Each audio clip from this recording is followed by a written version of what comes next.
Hi guys, you are watching KP's Excel Tricks. It's me KP Rashik. ഈ video ട്യൂട്ടോറിയലിലൂടെ നമുക്ക് എങ്ങനെ blank സെൽസുകൾ highlight ചെയ്യാം എന്ന് നോക്കാം. രണ്ട് രീതിയിൽ ബ്ലാങ്ക് സെല്ല് ഹൈലൈറ്റ് ചെയ്യാം. ഒന്ന് കണ്ടീഷണൽ ഫോർമാറ്റിംഗ് എന്ന ഫംഗ്ഷൻ ഉപയോഗിച്ചും അതുപോലെ തന്നെ ഗോ ടു ഫംഗ്ഷൻ ഉപയോഗിച്ചും. ആദ്യം കണ്ടീഷണൽ ഫോർമാറ്റ് ഉപയോഗിച്ച് എങ്ങനെ ചെയ്യാമെന്ന് നോക്കാം. അതിന് ചെയ്യേണ്ടത് ആദ്യം നമ്മൾ ഈ ഡാറ്റ മുഴുവനായിട്ട് സിലക്ട് ചെയ്യുക. ഞാനിവിടെ കൊടുത്തിട്ടുള്ളത് കുറച്ച് സ്റ്റുഡൻസിൻ്റെ നെയിമും അവരുടെ 5 സബ്ജക്റ്റിലെ മാർക്കുകളുമാണ്. ഓക്കെ, ചില സബ്ജക്റ്റുകളുടെ എക്സാമുകൾ അവർ എഴുതിയിട്ടില്ല. സോ അതുകൊണ്ടാണ് അവിടെ ബ്ലാങ്ക് കാണുന്നത്. സോ നമുക്ക് ആ ബ്ലാങ്ക് സെല്ല് മാത്രം സിലക്ട് ചെയ്യണം. ഓക്കെ, അതെങ്ങനെയാണെന്ന് നോക്കാം. കണ്ടീഷണൽ ഫോർമാറ്റിംഗ് ഉപയോഗിച്ചിട്ട് എന്നിട്ട് ഈ സെല്ലുകൾ മാർക്ക് ചെയ്തതിന് ശേഷം സിലക്ട് ചെയ്തതിന് ശേഷം കണ്ടീഷണൽ ഫോർമാറ്റിങ്ങിൽ പോകുന്നു. അതിൽ ന്യൂ റൂൾ എന്നത് സിലക്ട് ചെയ്യുന്നു. അതിൽ രണ്ടാമത്തെ option format only cells that contain എന്ന ഓപ്ഷൻ ക്ലിക്ക് ചെയ്യുന്നു. അതിന് താഴെ ഫോർമാറ്റ് ഓൺലി സെൽസ് വിത്ത് എന്നുള്ളിടത്ത് ബ്ലാങ്ക്സ് എന്ന് സെലക്ട് ചെയ്യുന്നു.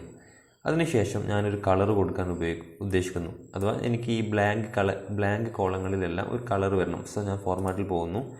ഫിൽ എന്ന ഓപ്ഷൻ ഉണ്ട് ഇവിടെ. ഫില്ല് പോയിട്ട് ഒരു ഗ്രീൻ കളർ ഓപ്റ്റ് ചെയ്യുന്നു. അതിനുശേഷം ഓക്കെ കൊടുക്കുന്നു. വീണ്ടും ഓക്കെ കൊടുക്കുന്നു. സോ നമുക്കിവിടെ ബ്ലാങ്ക് ആയിട്ടുള്ള സെല്ലുകളെല്ലാം കളർ വന്നതായിട്ട് കാണാം.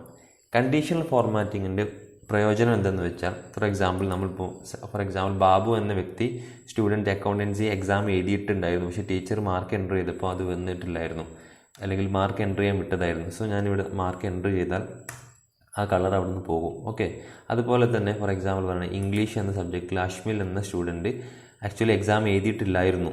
അങ്ങനെയാണെങ്കിൽ എങ്ങനെ നോക്കാം. സോ ഞാനവിടെ ആ 50 എന്നത് ഒഴിവാക്കുന്നത്, എന്നാലും നമുക്ക് അവിടെ ആ കളർ വരും. അതാണ് കണ്ടീഷണൽ ഫോർമാറ്റിംഗ് ഉപയോഗിച്ചാലുള്ള പ്രയോജനം. ഡൈനാമിക് ആണ് ഡാറ്റ. സോ ഇനി അടുത്തത് ഇതേ ബ്ലാങ്ക് സെൽ ഐഡൻറ്റിഫിക്കേഷൻ തന്നെ ഗോ ടു സ്പെഷ്യൽ എന്നതിലൂടെ എങ്ങനെ ചെയ്യാമെന്ന് നോക്കാം. സോ നേരത്തെ ചെയ്ത പോലെ ഞാൻ ഡാറ്റ മാർക്ക് ചെയ്യുന്നു. അതിനുശേഷം എനിക്ക് ഹോം ടാബിലെ ഫൈൻഡ് ആൻഡ് സിലക്ട് എന്നതിൽ ഗോ ടുവിൽ പോകുന്നു. ഇങ്ങനെ പോകുന്നതിന് പകരം നമുക്കൊരു ഷോർട്ട് കട്ട് ഉണ്ട്, Ctrl+G. ഓക്കെ, ഇതിനുശേഷം അവിടെ സ്പെഷ്യൽ ബട്ടൺ നോക്കിയാൽ ഇതിനുശേഷം അവിടെ സ്പെഷ്യൽ ബട്ടൺ പ്രസ് ചെയ്യുന്നു. അതിൽ ഞാൻ ബ്ലാങ്ക് എന്ന സെൽ ഓപ്റ്റ് ചെയ്യുന്നു. എന്നിട്ട് ഓക്കെ കൊടുക്കുന്നു.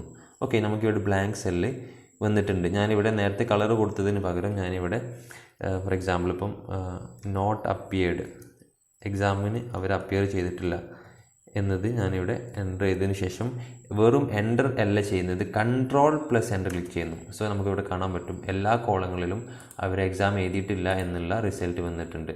ഓക്കെ, ഇങ്ങനെയാണ് ബ്ലാങ്ക് സെൽ ഐഡൻറ്റിഫൈ ചെയ്യൽ. ഓക്കെ, ഇതാണ് ഇന്നത്തെ വീഡിയോ. നിങ്ങൾക്ക് വീഡിയോ ഇഷ്ടപ്പെട്ടാൽ നിങ്ങൾ ലൈക്ക് ചെയ്യുക, കമൻറ്റ് ചെയ്യുക, സബ്സ്ക്രൈബ് ചെയ്യുക. Okay, thank you for watching this video. It's me KP Rashik.